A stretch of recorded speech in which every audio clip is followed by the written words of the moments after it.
औज़ुबिल्लाहि मिनश्शैतानिर्रजीम बिस्मिल्लाहिर्रहमानिर्रहीम। मैं आप सबसे बात करना चाह रहा था आज आपके सामने जो इस वक्त मुल्क के हालात हैं, जो जबर और फिस्तायत का निज़ाम कायम है। पहले स्क्रिप्ट ये होता था कि तहरीक इंसाफ के लोगों को पकड़ा जाता था, जेल में डाल दिया जाता था और जेल से वो नमूदार होते थे प्रेस किसी भी प्रेस क्लब के अंदर 9 मई की मजम्मत करते थे, जिसकी मजम्मत पूरा पाकिस्तान वैसे भी करता है, जिसकी मजम्मत तमाम पॉलिटिकल पार्टी बाशमूल तहरीक इंसाफ ने हमेशा की और करती रहेगी, जिसकी एज अ पाकिस्तानी हम सब ने मजम्मत की। और चेयरमैन इमरान खान क्योंकि वो 9 मई वाले दिन जेल के अंदर थे, जब उन्हें कोर्ट में पेश किया गया तो उन्होंने भी उसकी मजम्मत की। जब उनका पता चला तो उसके बाद उनके ना करदा गुनाहों की उनको माफी मिल जाती थी और वो या तो अपनी नई पार्टी बना लेते थे या घर जाके बैठ जाते थे। इस वक्त जो अब ट्रेंड चेंज हुआ है, तरीका का स्क्रिप्ट चेंज किया गया है, उसमें अब तहरीक इंसाफ के लोगों को पकड़ के जेल में नहीं डाला जाता, तहरीक इंसाफ के लोगों को अगवा कर लिया जाता है, अबडक्ट कर लिया जाता है। उस्मान डार साहब, फरूख हबीब साहब, सदाकत अब्बासी साहब, शेख रशीद साहब, ये सब वो है जिनको अबडक्ट किया गया। 3 दिन पहले उस्मान डार साहब जो 4 हफ्ते पहले कराची से अबडक्ट किया गया था, उनकी वालदा, उनके भाइयों के बयान आपके रिकॉर्ड के ऊपर मौजूद है। सिंध हाई कोर्ट के अंदर उनकी पटिशन दाखिल है कि उनको अगवा कर लिया गया है, अबडक्ट कर लिया गया, उनको बरामद कराया जाए। तो वो एक लाहौर में एक एंकर के घर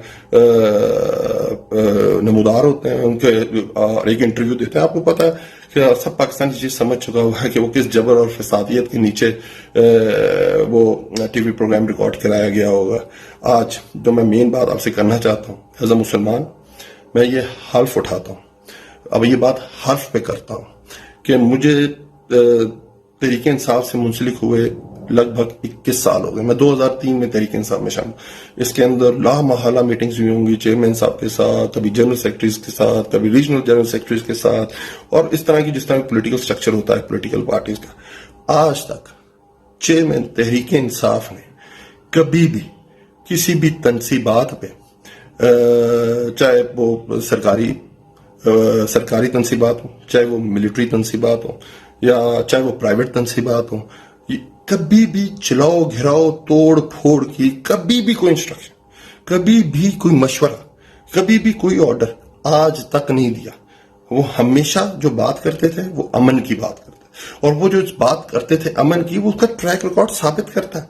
97 से लेके आज तक आप देखें, हमने चीफ जस्टिस मूवमेंट में शरीक हुए, लॉन्ग मार्च हुई, एक गमला नहीं टूटा।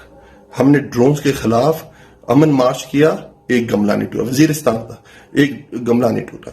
हमने उसके बाद दोबारा पनामा के ऊपर लॉन्ग मार्च किया, एक गमला नहीं टूटा। अभी रिसेंटली हमने जो लॉन्ग मार्च किया था और आपके सामने वहां बड़ा एक टेंस सिचुएशन आ गई थी, तो खान साहब ने वहां से इस्लामाबाद से वापस चले गए थे। जब वो इस्लामाबाद पहुंचे तो वहां से वापस चले गए थे। उन्होंने कहा था कि हमने कोई टकराव की सियासत नहीं करनी, हमने तशद्दुद की सियासत नहीं करनी, हम तहरीक इंसाफ और रियासती इदारों को आमने सामने खड़ा नहीं कर सकते। और हमेशा अमन की बात करने वाली बात की इमरान खान साहब ने। तो आज के बाद क्योंकि आपके सामने जो नया तरीकाकार आया है उसमें वो अबडक्ट कर लिया जाता है, तो अगर मुझे अबडक्ट कर लिया जाता है और उसके बाद कोई मैसेज आता है मेरी तरफ से, कोई प्रेस कॉन्फ्रेंस होती है मेरी, या मेरा टीवी प्रोग्राम कराया जाता है, कोई वीडियो मैसेज आता है, तो आप समझ जाइएगा कि वो एक जबर के नीचे है, एक फिस्तायत के नीचे है। मैं कल भी तहरीक इंसाफ में था, मैं आज भी तहरीक इंसाफ में हूं, मैं कल भी तहरीक इंसाफ में हूं। हम पाकिस्तान को आगे ले जाना चाहते हैं, हम पाकिस्तान के मसाइल खत्म करना चाहते हैं। आए मिल के हमारा साथ दें, और इंशाअल्लाह ताला वो दिन करीब है जब खान साहब इज्जत के साथ बाहर आएंगे और हम एक नया पाकिस्तान हासिल करेंगे। बहुत बहुत शुक्रिया।